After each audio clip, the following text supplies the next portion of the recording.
Good morning बच्चों, मैं आपका अंकित सर 2019 के फर्स्ट पेपर से मैथ का एक क्वेश्चन लेके आया हूं सेट रिलेशन फंक्शन से।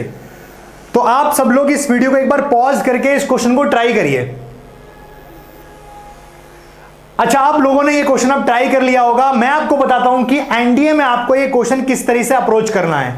तो आपको चेक करना है, देखो ऑप्शन कह रहे हैं रिफ्लेक्सिव, सिमेट्रिक और ट्रांजिटिव।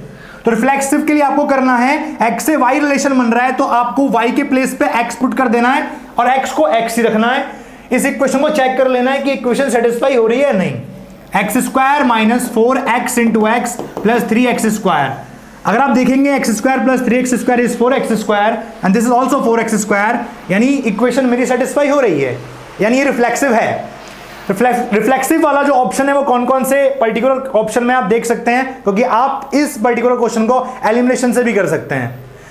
अब आपको अगर सिमेट्रिक चेक करना है तो आपको सिर्फ इतना करना है, x के प्लेस पे y पुट करना है और y के प्लेस पे x पुट कर देना है और ये चेक करना है इक्वेशन सेम रहती है या नहीं। बिल्कुल सेम। तो अगर आप पुट करेंगे x के प्लेस पे y तो यहां पे आएगा y स्क्वायर और यहां पे आएगा 3x स्क्वायर। पहले कितने x स्क्वायर थे? सिर्फ x स्क्वायर। यहां पे कितना आ रहा है? y के प्लेस पे x पुट करने पर 3x स्क्वायर, यानी इक्वेशन सेम नहीं रहने वाली, यानी दैट मींस ये सिमेट्रिक तो बिल्कुल नहीं है। रिफ्लेक्सिव है, सिमेट्रिक नहीं है। ट्रांजिटिव में आपको क्या करना है, एक कंडीशन आपको दे रखी होगी x से y रिलेशन की, आपको एक कंडीशन अपनी है खुद की समझ से बनानी है। कैसे बनानी है मैं बताता हूं आपको x के प्लेस पर y पुट करना है और y के प्लेस पर पुट करना है z, और आपको x से z के रिलेशन वाली एक पर्टिकुलर इक्वेशन चेक करनी है कि आएगी नहीं आएगी। आपको क्या करना है, x के प्लेस पर x ही रहने देना है और y के प्लेस पर z पुट करना है। ये साइड में करना है बेटा, ये साइड में करना है आपको, ये चीटिंग पार्ट है। आप इन दोनों को सॉल्व करके क्या ऐसा ला सकते हैं? ऐसा लाने के लिए आपको क्या करना पड़ेगा, y को एलिमिनेट करना पड़ेगा। आप देख रहे हैं, अब देखिए y को एलिमिनेट करने के लिए आपको 3 से मल्टीप्लाई करना पड़ेगा। जब आप कैंसिल आउट करोगे एलिमिनेशन मेथड से तो आपके पास कितने z स्क्वायर आ रहे हैं? 9z square. लेकिन हमें कितने z स्क्वायर चाहिए? 3z स्क्वायर ट्रांजिटिव होने के लिए। दैट मीन्स ये ट्रांजिटिव भी नहीं है। तो ये ट्रांजिटिव नहीं है, सिमेट्रिक नहीं है, रिफ्लेक्सिव है। ऐसा ऑप्शन कौन सा है? R is reflexive but neither symmetric nor transitive, that is your option. ये तो हो गया एनडीए में आपको इस क्वेश्चन को कैसे करना है। बेटा ये क्वेश्चन आपको बहुत तकलीफ देता है। अगर आप नॉर्मल अप्रोच से जाएंगे तो ये मेथड आपको ये पर्टिकुलर क्वेश्चन आपको बहुत तकलीफ देगा। लेकिन जो मैं मेथड इस क्वेश्चन के लिए आपको बताऊंगा, इसके बाद जो एक्सप्लेन करूंगा कि आपको ये पर्टिकुलर चीज कैसे समझनी है, कैसे अप्लाई करनी है, वो अभी हम देखने वाले हैं। क्वेश्चन पेपर में तो आपको धड़ाक से करना है कि x के प्लेस पे y, y के प्लेस पे x, सिमेट्रिक के लिए इक्वेशन सेम आती है तो सिमेट्रिक, नहीं आती है तो नहीं। आपको क्या करना है, x के प्लेस पे x पुट करना है, इक्वेशन सेटिस्फाई होती है तो रिफ्लेक्सिव। फिर ट्रांजिटिव में आपको क्या करना है कि आपको x के प्लेस पर y पुट करना है, y के प्लेस पे z पुट करना है। एक इक्वेशन दे रखी है कि हमने बना ली है, उन दोनों को सॉल्व करके देखना है कि चीजें x से z में सेम चल रही हैं या नहीं चल रही हैं। x से z में सेम होने का मतलब है इस पहली इक्वेशन में x के प्लेस पे x और y के प्लेस पे z पुट करके एक रिजल्ट पास में लिख लो, चेक करने के लिए। ये चेक करने के लिए होता है। तो दोनों इक्वेशंस को मैंने सॉल्व किया, उनको चेक करा, तो जो मैंने साइड में रिजल्ट लिखा था ये दोनों सॉल्व होके उस पर्टिकुलर रिजल्ट के इक्वल कभी आ ही नहीं सकती। दैट मींस ये ट्रांजिटिव नहीं है। आप किसी भी क्वेश्चन को इस तरीके से हैंडल कर सकते हैं। मैं थोड़ा एक्सप्लेन करता हूं कि कैसे आप अब हैंडल करेंगे। ये तो हो गया कि आपको कैसे पुट करनी है। मैं थोड़ा सा एक्सप्लेन कर देता हूं कि आखिर रिफ्लेक्सिव का मतलब क्या होता है। बेटा रिफ्लेक्सिव का मतलब है अगर आपको दो सेट दे रखे हैं, let's say set A and set B, अगर उसमें मान लो एलिमेंट्स है 1 2 3 4 और इधर एलिमेंट है 1 2 3 4 5 एंड 6, तो रिफ्लेक्सिव का मतलब होता है कि जिस सेट से जिस सेट की तरफ आप रिलेशन बना रहे हैं उसके सारे एलिमेंट उस रिलेशन में पार्टिसिपेट करने चाहिए। मतलब अगर 1 2 3 4 है तो 1 भी रिलेशन रखेगा B के साथ, 2 भी रखेगा, 3 भी रखेगा और 4 भी रखेगा। अगर एक भी एलिमेंट ऐसा है जो रिलेशन नहीं रख रहा है तो बेटा वो रिफ्लेक्सिव नहीं हो सकता। ठीक है। दूसरा क्या है, दूसरी कंडीशन है कि सेम एलिमेंट के साथ रखे रिलेशन। दैट मींस 1 का 1 के साथ, 2 का 2 के साथ, 3 का 3 के साथ, 4 का 4 के साथ। ये दो कंपलसरी कंडीशन है। कौन कौन सी? एक तो सारे एलिमेंट रिलेशन रखे और दूसरा सेम एलिमेंट के साथ रिलेशन रखना चाहिए। और शायद जब मैंने रिफ्लेक्सिव चेक करा था शॉर्ट ट्रिक से, तो मैंने क्या करा था, y के प्लेस पे भी क्या पुट कर दिया था, x, ये चेक करने के लिए कि सेम का सेम के साथ रिलेशन बनता है या नहीं बनता।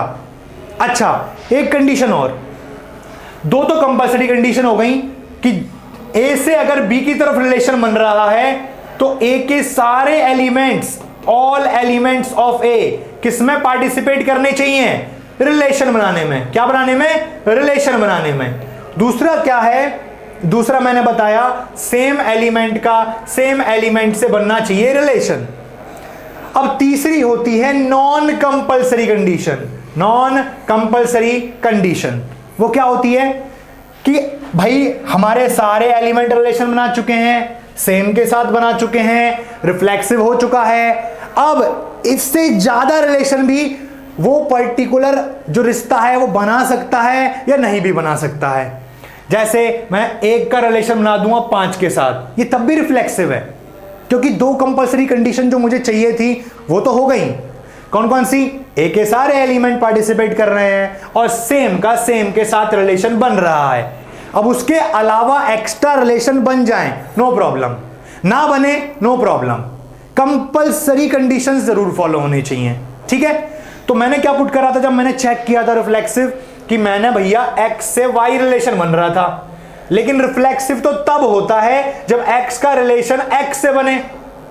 तो मैंने वो रिलेशन बन रहा है या नहीं बन रहा, ये चेक करने के लिए y के प्लेस पे क्या डाल दिया, x डाला, तो भैया इक्वेशन हो गई satisfy, 0 = 0, that means it is a reflexive relation. भैया x का y से बन जाए नो इश्यू, लेकिन x का x से तो बनना ही चाहिए, किसमें, रिफ्लेक्सिव में। अच्छा, अब नेक्स्ट बात करते हैं बाबू सिमेट्रिक की। सिमेट्रिक का मतलब क्या है? देखो, सिमेट्रिक का जो मतलब होता है वो होता है कि अगर मेरे पास दो सेट हैं ए से बी, इधर रिलेशन है 1 2 3 4, इधर जो एलिमेंट्स हैं और इधर एलिमेंट्स है 1 2 3 4 5 6 7।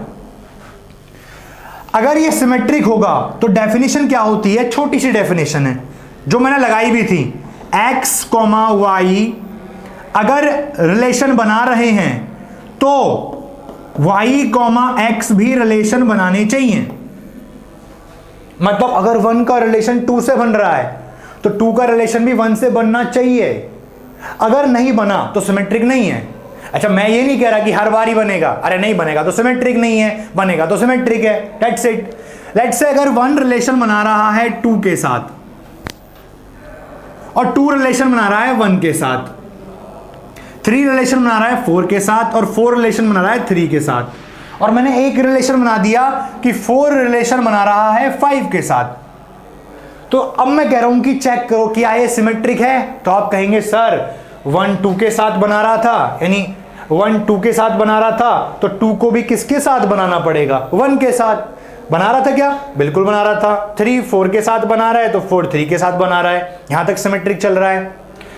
4 5 के साथ बना रहा है, लेकिन क्या 5 है मेरे पास, है मेरे पास ए सेट में जो 4 के साथ बना ले? बिल्कुल नहीं है।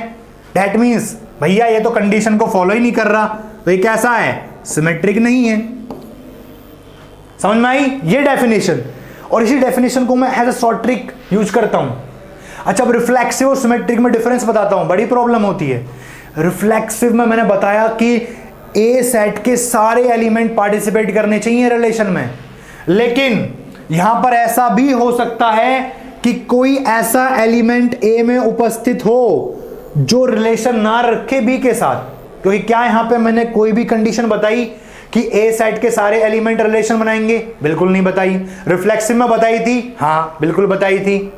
अच्छा, वहां पर मैंने कहा कि x, x को चेक करते हैं हम रिफ्लेक्सिव होने के लिए, लेकिन यहां पे क्या चेक करते हैं, x का y के साथ है तो y का x के साथ है या नहीं। क्या मैंने यहां पर कुछ भी कहा x, x चेक करने की जरूरत है? बिल्कुल नहीं कहा। यानी यहां से एक बात और साबित होती है, मैं बता रहा हूं आपको कि x कॉमा x आपको चेक करने की जरूरत ही नहीं है। क्यों? क्योंकि x कॉमा x डेफिनेशन का हिस्सा ही नहीं है।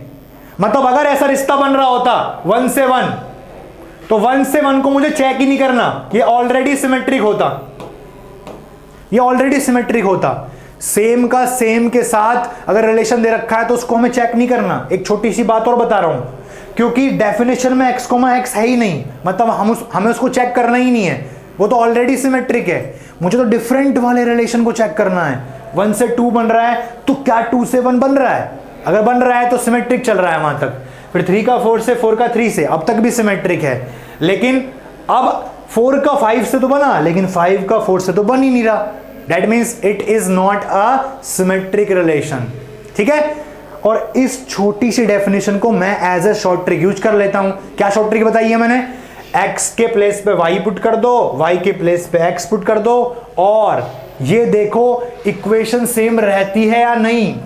डेफिनेशन से आपको शॉर्ट ट्रिक नहीं मिलेगी पूरी। शॉर्ट ट्रिक क्या है? x के प्लेस पे y, y के प्लेस पे x, और इक्वेशन सेम रहती है या नहीं। अच्छा, बात करते हैं बेटा ट्रांजिटिव की। ट्रांजिटिव क्या होता है? ये छोटी छोटी वीडियोस बेटा बहुत जरूरी होने वाली हैं आप लोगों के लिए। ये पूरे टाइप को खत्म करेंगे, आप प्रीवियस ईयर में चेक कर सकते हैं। इस टाइप के आपको बहुत सारे क्वेश्चंस मिलेंगे, देख भी लो आप। 2019 के फर्स्ट में पूछा गया है क्वेश्चन, रिसेंटली भी ऐसे टाइप के क्वेश्चन पूछे जाते हैं। ठीक है, अब बात करते हैं ट्रांजिटिव की। ट्रांजिटिव में क्या होता है? देखो डेफिनेशन बताता हूं मैं। x कॉमा y अगर किसी रिलेशन में है और y कॉमा z भी किसी रिलेशन में है, तो मैं चेक करता हूं क्या x कॉमा z भी उस रिलेशन में है। शायद शॉर्ट ट्रिक में मैंने यही यूज करा था। x कॉमा y का पर्टिकुलर कंडीशन दिया हुआ था, मैंने बनाया y और z का कंडीशन अपनी तरफ से, फिर इन दोनों को चेक किया। इन दोनों को क्या करा? चेक किया कि ये x कॉमा z दे सकते हैं या नहीं दे सकते हैं। समझ आ रही है बात? तो भाई इस तरीके से चलने में आपको बहुत दिक्कत होने वाली है कि ग्राफ से चलो आप 1 2 3 4 5 6 7 8, आपको डेफिनेशन से चलना है। किससे चलना है? डेफिनेशन से। और डेफिनेशंस को कैसे यूज करना है वो मैं आपको बता रहा हूं। जैसे आपको सिमेट्रिक की डेफिनेशन तो मिल जाएगी, लेकिन आपको ये बात नहीं मिलेगी कि बेटा इक्वेशन सेम रहनी चाहिए, x की जगह y और y की जगह x पुट करने पे। ऐसे रिफ्लेक्सिव की आपको डेफिनेशन मिल जाएगी, लेकिन आपको समझ नहीं आएगा कि आपको जो कंपल्सरी कंडीशन है वो दोनों फॉलो करनी पड़ेंगी। ऐसे ही ट्रांजिटिव की आपको डेफिनेशन तो बुक में मिल जाएगी, लेकिन आपको पता नहीं है शॉर्ट ट्रिक में कैसे यूज करना है आपको, कि एक कंडीशन दे रखी है, एक खुद लिखनी है, दोनों की हेल्प से तीसरी आ रही है नहीं आ रही है चेक कर लेना है। तो ऐसे ही इंपॉर्टेंट क्वेश्चंस आगे मिलते रहेंगे बेटे आपको। ठीक है, जैसे ये एनडीए 2019 के फर्स्ट में आया है, पहले भी आया है, आगे भी आता रहा है, आगे भी आएगा। और इस मेथड से हर एक रिफ्लेक्सिव, सिमेट्रिक, ट्रांजिटिव का क्वेश्चन आप कर पाएंगे। आगे भी मेरी वीडियोस आएंगी, एक पूरे टाइप ऐसा लेके आऊंगा जिससे आप प्रीवियस ईयर के 10-20 क्वेश्चन सॉल्व कर लें। ठीक है, तो भैया इस चैनल से, इस वीडियो से बने रहिए। ठीक है, नेक्स्ट टाइम आपसे मिलता हूं एक और अच्छे क्वेश्चन के साथ। तब तक के लिए जय हिंद,